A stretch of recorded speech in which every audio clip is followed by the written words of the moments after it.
Okay, now let's talk about section B. Okay, your favorite section, right? Okay, now you are given two articles where you have to synthesize the information from both articles. Synthesizing is taking sources from more than one source to be integrated into one new writing. Okay, so that is the basic idea of synthesizing. So now you have a word limit of not more than 350 words. So something that you need to be aware of. Alright, and you'll be given a question for you to guide your writing. So for example, in this case, the title is what are the benefits of having online meetings. So both articles that will be given to you, they will be talking about the same thing, benefits of having online meetings. Okay, but you have to combine the points or the main ideas from both articles. Then only you are considered as synthesizing. Okay, now the current format, it will actually tell you that you have to come up with five paragraphs. Okay, 5 paragraphs. What are they? First paragraph will be on the intro. Okay, for introduction, you can come up with perhaps one sentence. Let's say you can say online meetings are becoming more common nowadays. Okay, so that one you come out with your own, general understanding, right? And then you have to complete your introduction with your thesis statement. Okay, I have mentioned in class what is thesis statement. So thesis statement, again, I'm telling you, is a statement that will actually tell your readers what will the whole writing is about. Okay, so in a thesis statement, you can mention, let's say, now we are talking about the benefits of having online meetings, right? So in your thesis statement, you can mention something like, okay, hang on, online meetings benefit organizations by blank, main idea number 1, second blank, main idea number 2, and the third blank, main idea number 3.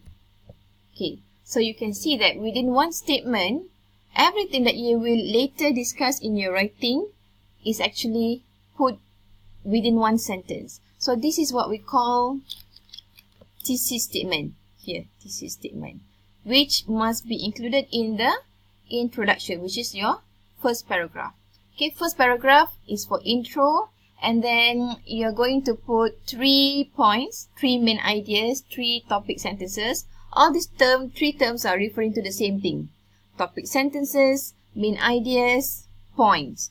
They are the same things. Okay, so if you have 3 main points, that means you have 3 paragraphs, different paragraphs. That's common, right?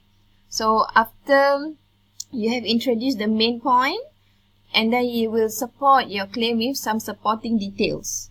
Alright, so that will make up 1 paragraph, and then you continue with the next paragraph until you finish with all the 3 main points, and that will make up 4 paragraphs. And finally, the 5th paragraph is your conclusion. How do you do your conclusion? Alright, for conclusion, you need to wrap up. Okay, perhaps you would like to mention again what are the points that you have explained in detail in the previous paragraphs. Okay, and please do not introduce any new points in the concluding paragraph. It doesn't work that way. Conclusion must be concluding whatever has been mentioned earlier. No introduction of new points. Okay? Right, continue. For paragraph 1, as I mentioned earlier, you put your introduction together with your thesis statement. Okay? This is a must. If you don't have thesis statement, you're going to lose 2 marks, because for thesis statement, 2 marks is allocated. Okay? If you come up with a clear thesis statement, 2 marks. If yours is unclear, so you'll be getting 1 mark. Okay. Next, paragraph 2, you introduce the first main idea, After the main idea, you support with 2 supporting details minimum. You can include more, okay, but you have to bear in mind that you have some word limit, right? 350 words, okay? But no matter how many you want to include, you have to make sure that you take them from both articles. So if, let's say, if you want to put 2, right?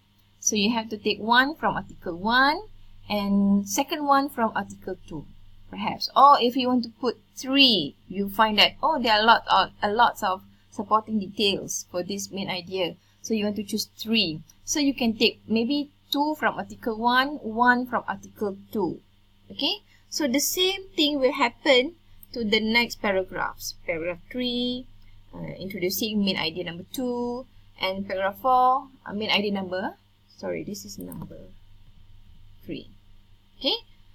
Alright, and then the last paragraph, the conclusion part is, as I mentioned just now, don't introduce new ideas. This is the part where you wrap up everything that you have mentioned earlier. Okay? Yeah, I think that would be basically what you have to bear in mind before you go for EPC paper tomorrow. Okay? And remember to paraphrase. Okay, people, paraphrase. What you can do, you can change the synonyms, or you can change from passive to active sentence. What else? You can change word forms. Okay?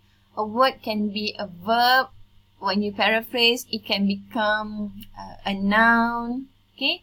It depends on how you manipulate the language. Alright? If you paraphrase, then you will be original in your writing. Then you will have better marks for the language section.